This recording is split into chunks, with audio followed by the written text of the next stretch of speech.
Hello, scientists.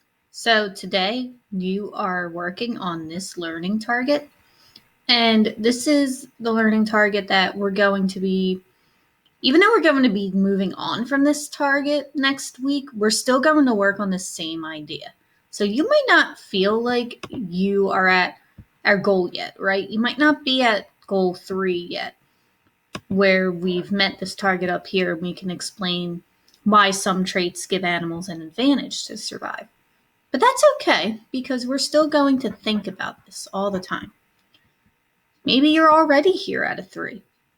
You will also have the chance to work towards a 4, okay? So everybody, we're all just fine wherever we are, okay? And now we're going to head back to Lizard Island. So remember, we're trying to answer this question: can selection happen without people? And so we're thinking about the green anoles and brown anoles that live in Florida. Green anoles lived for many years without the brown anoles. But then the brown anoles came over, and they eat green anoles. But green anoles do have an advantage. Do you remember what advantage green anoles have?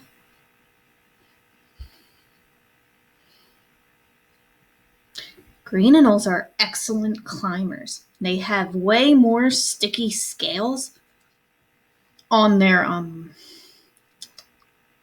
my goodness,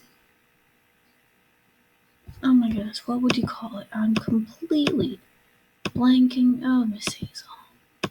Right? Okay, let's see. On the toes. Now you're going to notice. Oh my goodness. All right. Yep. See? Happens to everyone. All right. Now remember, we filled in this graph that looked just like This dogs. is what our graph looked like. Yours probably looks similar. Each box stands for one green anole. Discuss these questions and watch the next video to see what happens. So as you can see from this bar graph here, that we had an equal amount of excellent, good, and not so good climbers. Okay? So now let's try to think of some of these questions that Doug gave us to help us make predictions. So remember, just like when we read and we go to make a prediction, we make predictions because that helps make sure our brain is on the right track, right? Our goal is not necessarily that our predictions are correct. Our goal is that we use our predictions to help keep track of our learning. Okay? It just helps your brain work a little harder when you use predictions. So when the brown anoles arrive, what do you think will happen to the excellent climbers, and why? What do you think will happen to the good climbers, and why? And what about the not so good climbers, and why? So I'm going to invite you now. When I point at the screen, you are going to pause and give yourself time to think of these questions. If it helps and you have scrap paper, you can write down your thoughts. You do not have to. That's if you choose to. All right? So you're going to pause and think about these questions, okay? If you forget, they are on the screen. And once you are ready to move on, you can hit play again. All right? So you're going to pause when I point at the screen and say pause. In 3, 2, 1, pause.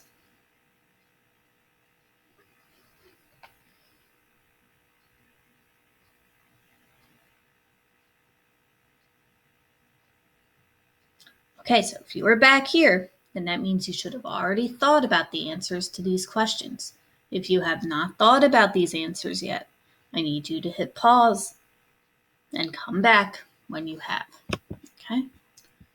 All right, so we're going to watch the video to see what happened when the brown anoles arrive. We're going to learn what happened to the excellent climbers, the good climbers, and the not so good climbers. So keep those predictions in your brain. If you think you need more time, now is a good time to hit pause. All right, moment of truth. Okay, it's time to find out what happened to the green anoles when the brown anoles arrived. First, let's look at the group of green anoles that are the not-so-good climbers. The not-so-good climbers had a hard time getting away from the brown anoles. They just couldn't climb high enough or quickly enough. Many of them got eaten by the brown anoles. You'll find out exactly how many lizards in your class got eaten in just a minute. But let's find out about the other lizards too. What about the group of green anoles that are the good climbers? Well, they were better at getting away from the brown anoles. But a few still got caught. Wah, wah. Okay, and what about the group of excellent climbers? They climbed high and fast, and almost all of them got away. Okay, so let's get back to the game and see what this does to our graph.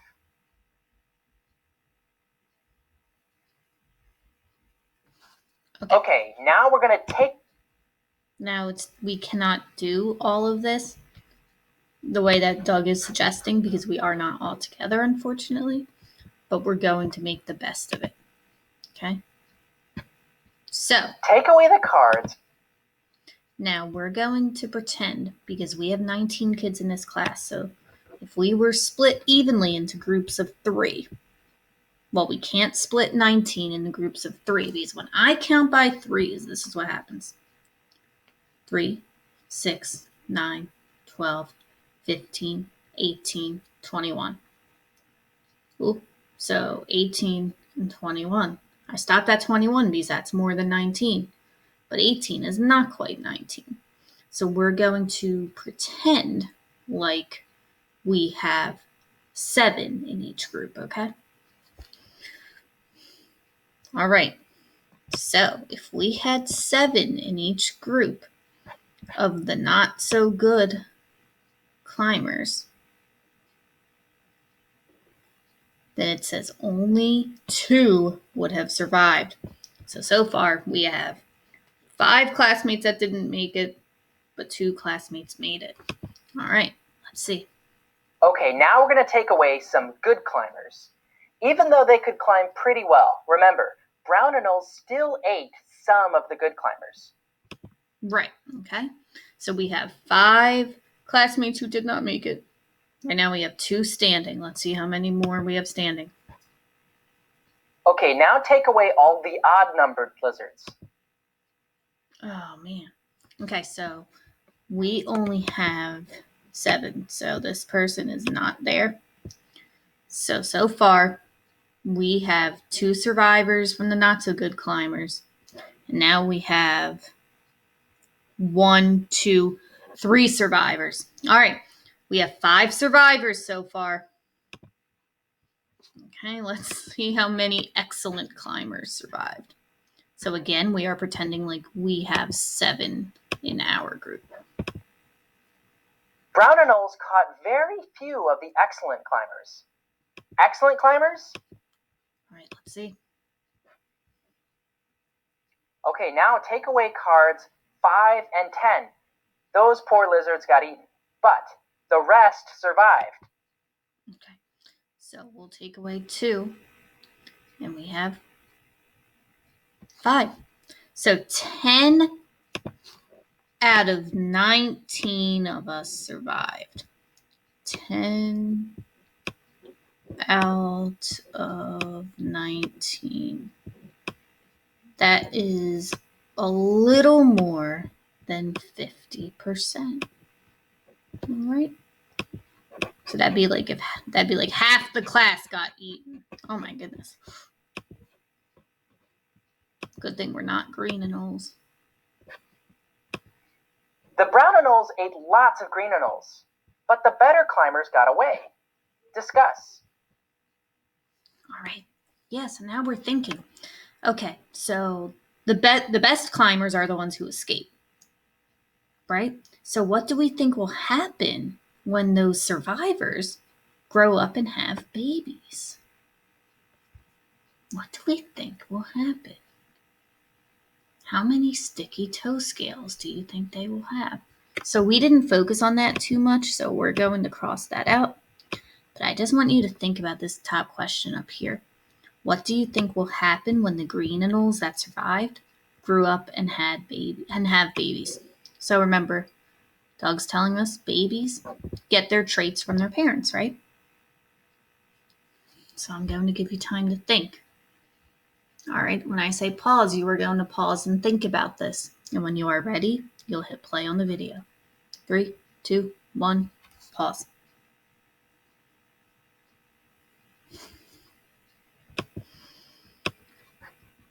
Okay, if you are back, then that means you've had time to think and you will feel that you are ready to move on. If you are not ready to move on, hit pause and give yourself more time. Everyone. Okay, so we're not going to do this because we cannot. Now your group will figure out what the babies of those lizard parents are like. Okay. Hand in all the parent lizard cards now. The parent lizards had died of old age. Now, let's see if the baby lizards are different from the original parent lizards. Raise your hand if your baby lizard is an excellent climber.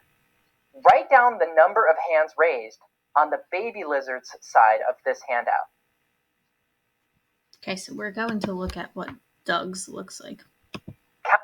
Okay. Make a graph of the baby lizards, just as you made a graph before. So like I said, we'll look. What happened after the brown anoles arrived? Compare.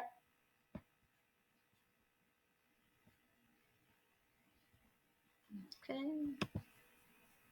The invasion of brown anoles on Lizard Island has caused our groups of green anoles to change.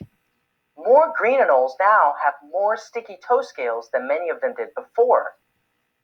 All of this has been a lot like selection. Remember when the ancient Chinese royalty wanted tiny dogs? How did they get them? They chose the smallest dog they could find to be a mother, and then for the father, they chose the smallest dog as well. And so those two smaller dogs had small puppies. Then the ancient Chinese royalty raised these puppies and took the smallest boy dog to be a father and the smallest girl dog to be a mother. And the puppies from those dogs were sometimes even smaller.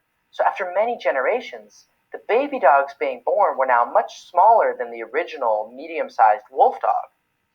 Well, back on Lizard Island, there were no people selecting which green lizards would be allowed to have babies. And yet there was a kind of selection going on, wasn't there? The brown lizards did the selecting. Now, unlike human beings, the brown lizards weren't aware they were doing any selecting, but they were doing selection. They ate the green lizards that were not so good climbers, because those were the ones they could catch. But the brown lizards couldn't catch all of the excellent climbers and good climbers. So those lizards were able to have babies. And since babies tend to be like their parents, those babies had lots of sticky toe scales. So the green anoles have changed because of the brown anoles. Before the brown anoles came along, the green anoles spent more time on the ground, and only some of the green anoles were excellent climbers. But after the brown anoles invaded, now, because they've eaten up all the not-so-good climbers, a lot of the green anoles are good or excellent at climbing, because they're the ones able to have babies. Now, here's something that may surprise you. Lizard Island is a real place located in Mosquito Lagoon in Florida in the United States. Ooh, let's go. It's loaded with green anoles and brown anoles. As we said, green anoles already lived in Florida. The brown anoles first showed up in Florida back around the 1940s. They're originally from the country of Cuba, but a few of them hitched a ride to Florida on cargo boats, which is how they get from one piece of land to another, such as an island. They ride on boats. So these big brown lizards, they made themselves at home in Florida. Scientists saw that the brown anoles were taking over places where the green anoles lived, and they worried about the green anoles. Would the brown anoles eat all the green ones? Or maybe would the brown anoles eat up all the bugs, leaving the green anoles to starve? One of the scientists who wanted to find out the answers to these questions was this guy, Todd Campbell. He knew that there were a few islands in Mosquito Lagoon where only green lizards lived. This allowed him to see exactly what would happen if he let the brown lizard invade. Because these lizards don't like to swim across the water, An island acts like a cage, keeping the lizards in one place for scientists to study them. Here's a picture of the two scientists who studied the lizards of Lizard Island. They're boating from one island to the next, ready to catch lizards and count their toe scales, just as you did. All right. So you have the chance now, if you are looking for something else to do, if you still have time before Miss Hazel brings you back to go to math, then you have some choices. You will find all of these links on Google Classroom in the science assignment. Okay, so when you go to science and today's lesson, all these links will be here for you to check out. All right? Okay, scientists, great work for today, and I'll see you in a little bit.